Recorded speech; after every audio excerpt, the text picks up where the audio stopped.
You're locking the reinforced front doors of a bank, right? Right. You activate the laser grid, you secure the whole perimeter, and then you just casually leave the massive steel vault wide open. Oh, with a giant neon sign pointing to the cache, I bet. Exactly. Just a huge neon sign. And that is exactly the kind of, well, catastrophic oversight that just paralyzed an entire nation's property registry this month. So, welcome to C.I.P.H.E.R, meaning the Central Intelligence Platform for Heightened Emergent Resilience for Southeast Europe. Decode the threat. Defend the region. Love that tagline. Yeah, right?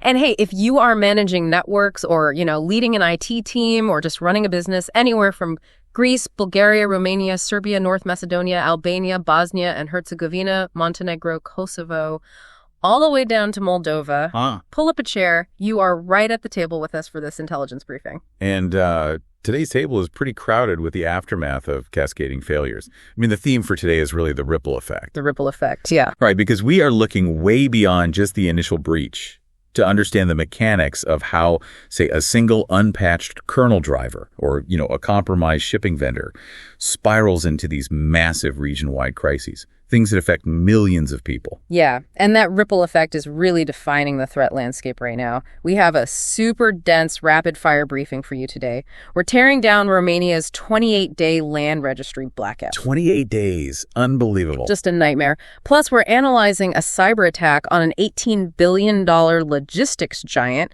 that is just actively ripping through the European retail supply chain and unpacking how North Korean hackers are deploying a brand new Windows 0 day using post-quantum cryptography. Yeah, that last one is wild. But I think we need to start with the public sector attacks. Because honestly, the structural lessons there, they apply directly to every single enterprise environment out there. Totally agree. Let's get right into it. So we're starting in Romania, looking at the final resolution to that massive ransomware attack on ANCPI.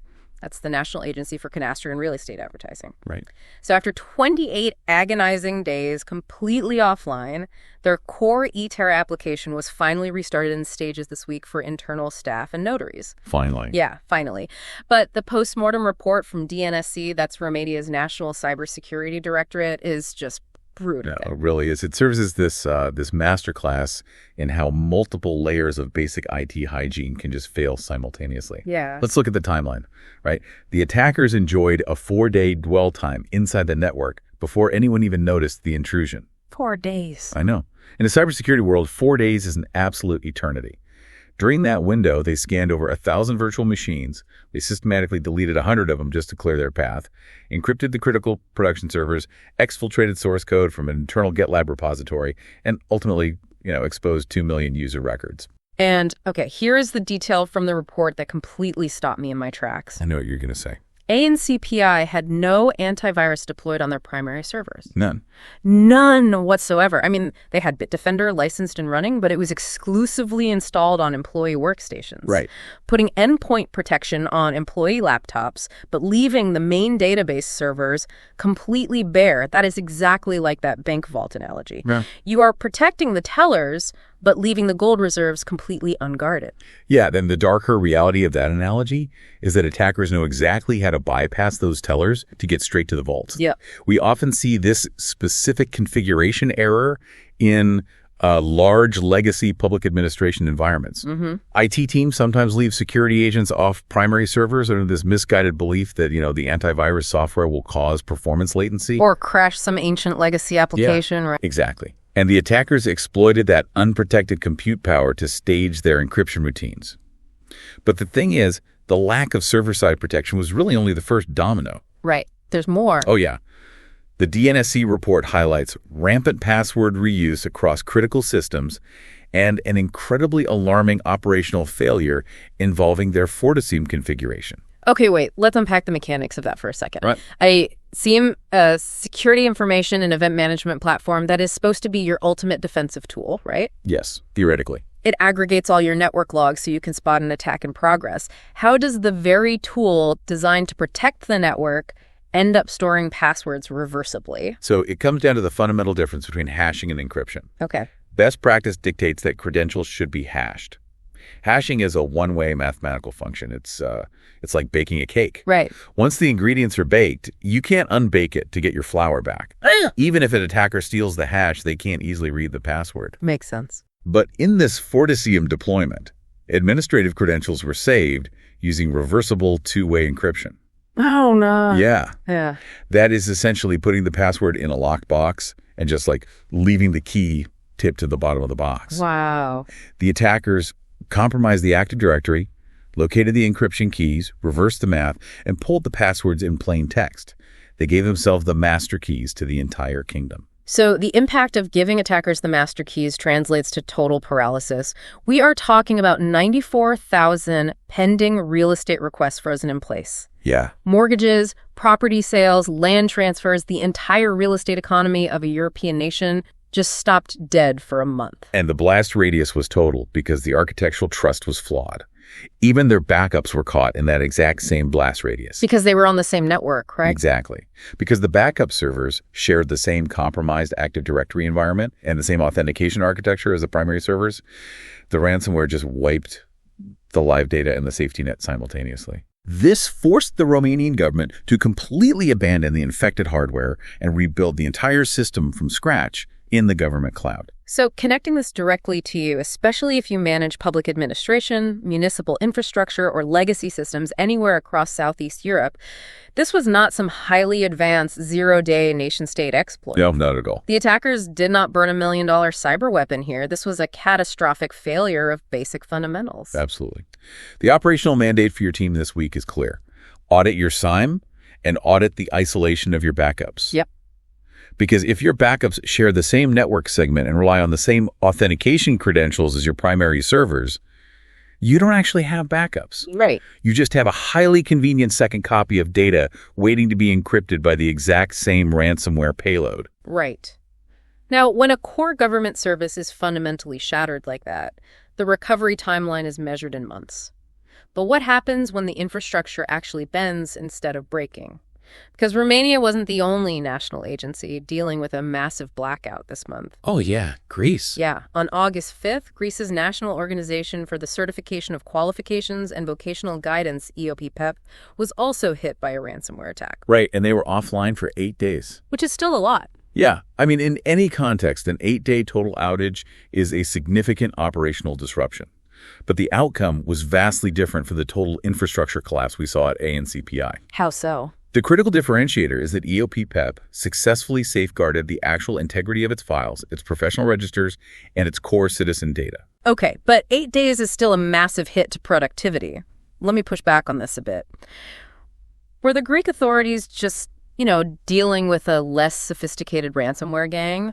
Or does an 8-day recovery with fully intact data indicate they actually had structural defenses in place that worked? Well, while threat actor capability varies, preserving data integrity against a ransomware deployment is rarely a matter of luck. Fair enough. An 8-day recovery strongly indicates a degree of successful network segmentation and, most importantly, offline, air-gapped backups that the attackers just could not reach. Wow.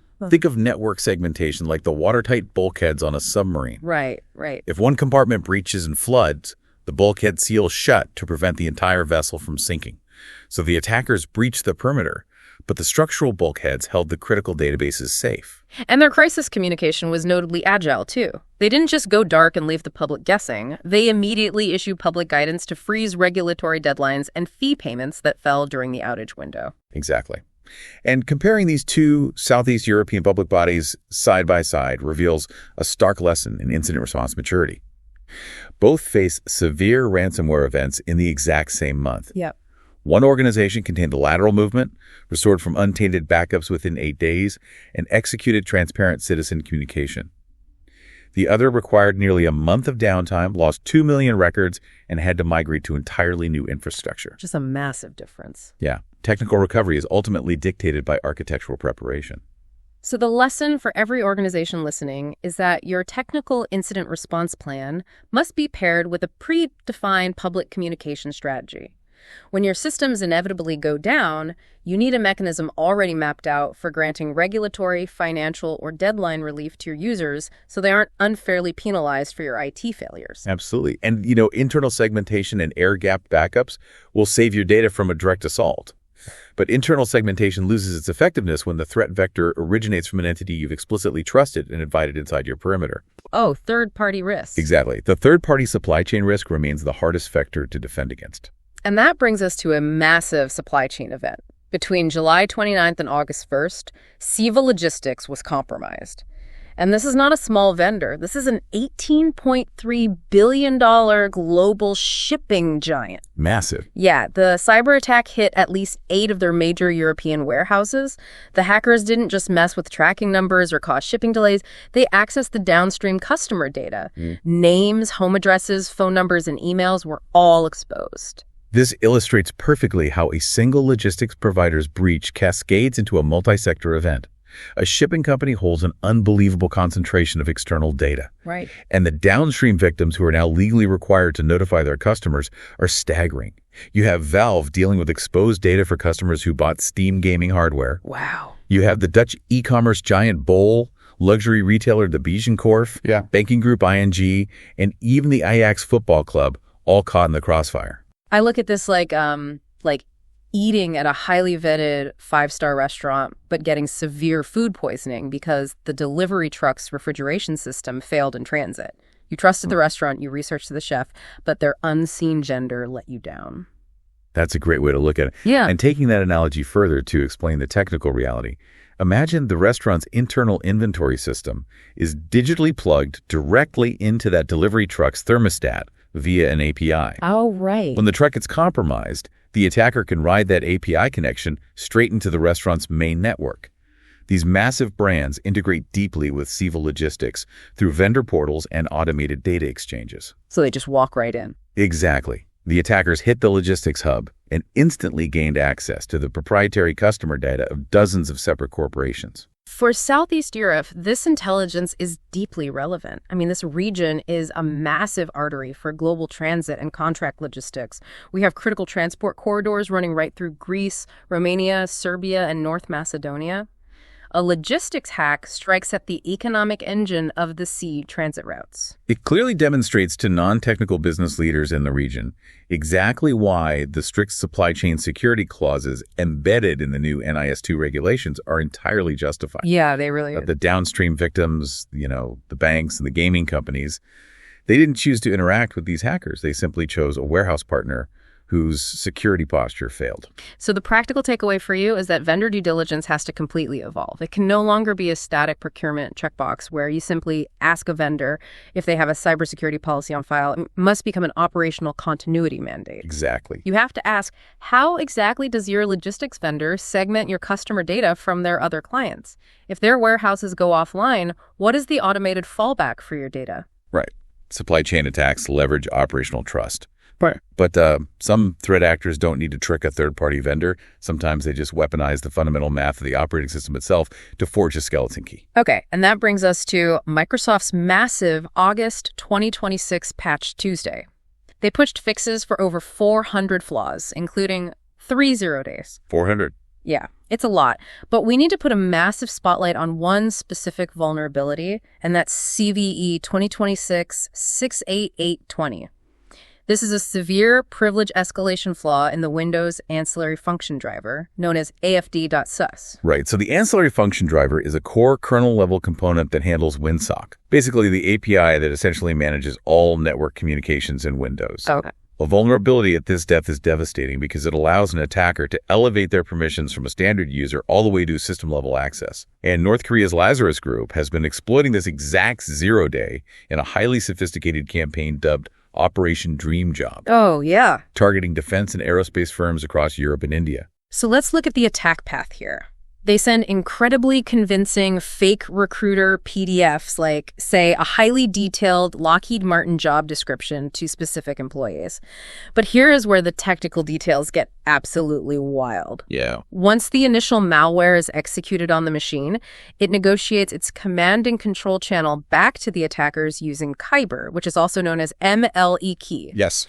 That is a post-quantum key exchange protocol. Let me just stop you right there to clarify this. Sure. Quantum computers capable of breaking current encryption do not practically exist yet. Right, they don't. So why on earth are North Korean hackers using post-quantum cryptography today? It's a great question. They are executing a strategy known across intelligence communities as harvest now, decrypt later. Advanced persistent threats, especially nation-states, operate on the proven assumption that global intelligence agencies are just vacuuming up and storing vast amounts of encrypted network traffic from the internet backbone. Right, just saving it all for later. Exactly. Threat actors are utilizing post-quantum cryptography now to future-proof their espionage.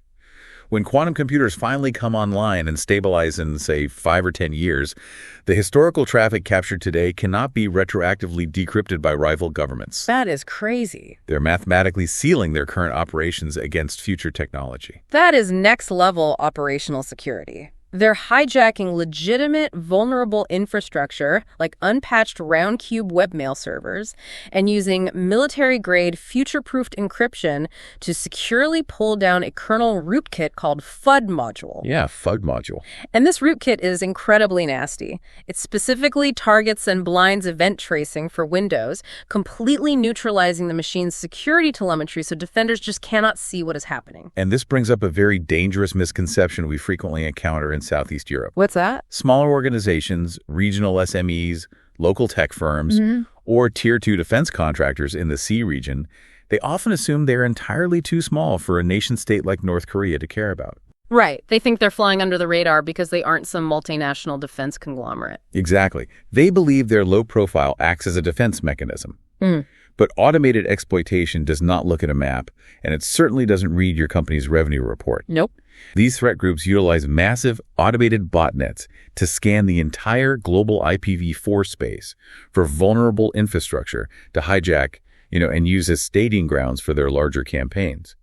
If you have an exposed, vulnerable system, your geography and company size are entirely irrelevant. You will be compromised and used as a proxy. Absolutely. And on top of that Windows kernel 0 day, Microsoft also patched a CVSS 9.8 remote code execution flaw in Windows DNS and a critical QUIC protocol flaw that requires zero authentication to exploit. Just a rough month for Windows admins. Yeah, so the directive for your team is non-negotiable. Prioritize patching CVE 2026-68820 across your endpoints immediately.